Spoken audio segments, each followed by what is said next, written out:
I've been going through the comments over the last few videos and noticed that people are looking for practical ways that they can start with AI locally. It's a great question because there are some really good tools out there, but there are also some real shockers. So in this video, I'd like to give you my perspective on practical ways that you can start without putting yourself and your privacy at risk. And if you make it through to the end, I'll share with you an opportunity to be part of a new book that will help people build models locally. So let's start with the elephant in the room, OpenClaw. Now, if you haven't heard of OpenClaw, it's essentially an open source platform that lets you use AI to complete tasks. On the surface, it looks great. It's open source, community driven, runs on your device, and it gives you freedom. It feels like magic right now, but it just doesn't feel right to me. We're placing an enormous amount of trust in an experimental technology. You're putting trust in people that you've never met, and you're hoping that the models and the weights haven't been tampered with. There's just so much that can go wrong here. And I really worry that people are being dazzled by possibility and putting themselves and potentially the people around them at enormous risk. And those risks are not theoretical. They're real, and people are already finding out the hard way. But at the same time, I don't want to be a hypocrite, and I don't want to discourage people from learning about this amazing technology, because learning is all about taking calculated risks. But those risks must be understood, and you should always understand what could go wrong and make an informed decision about how you should address that risk. I don't want to be a hypocrite because in my case, I entered the workforce in 1993 and my career started on mainframes. In fact, I didn't get my own laptop until 1996 when I was seconded to work on an international project. But the way I got onto that project is a classic story of me not understanding the risks. And I actually got my big break by taking one colossal risk that quite literally could have ended my whole career. I got my first computer back in 1985. It was an Amstrad CPC 464 with 64K of memory, about 48K you could actually use. And that meant by the time I entered the workforce, I was already miles ahead of my peers. So when I got access to the mainframe, I immediately started exploring ways that I could get more out of it. And I found that the reporting was really limited and it was really hard to extract the information that I needed to do my job. So I hacked my way into the back end and started writing queries directly over the database tables. And that was great, right? Right up to the point where I overwrote one of the system files and crashed the entire system. They had to fly a backup tape down from Sydney to restore it. And right then I thought my career was over. Now, it turned out that mistake caught the attention of some senior people who realized that I had an aptitude for technology. And I ended up being seconded to work on an international project. And for the next 10 years, I designed and implemented a costing system that Nestle used across Asia, Oceania, and Africa. But the world is very different today, and I don't recommend anybody try this approach with OpenClaw.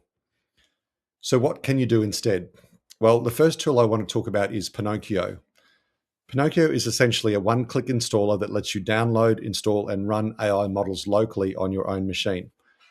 The reason why I love it is because it dramatically lowers the technical barrier while giving you much more control over what's running and where it's running. Before Pinokio, installing image generation models such as Stable Diffusion was really hard, particularly if you didn't have a good understanding of Linux. But Pinokio fixed that by managing the installation and dependency processes for you. Now, honestly, I haven't used Pinokio for quite a while now, and it's become way more sophisticated than when it was first launched. So if you're looking for a really great entry point, I suggest you start there. There's a whole bunch of different types of AI that you can use, not just LLMs or image generation, but it still requires some technical skills. But it's much, much easier to get started now, and it doesn't put your entire life at risk. I'll include the link to that in the description below. So once you've got your head around that and you want to dive a bit deeper, I suggest you take a look at Ollama. This software that lets you host a large language model locally, fully locally on your laptop or your desktop. Now, the performance won't match a cloud model, but it will certainly allow you to start understanding how you can interact with it locally. And what matters is that when you put a model through Ollama, there's no API call going out to the internet. There's no tokens. There's no third party in the middle. You download the model once, and then from that point forward, every interaction you have with it is completely private and it never leaves your machine. Now, to be honest, if you're running this on a standard office laptop, you're going to hit performance limits fairly quickly.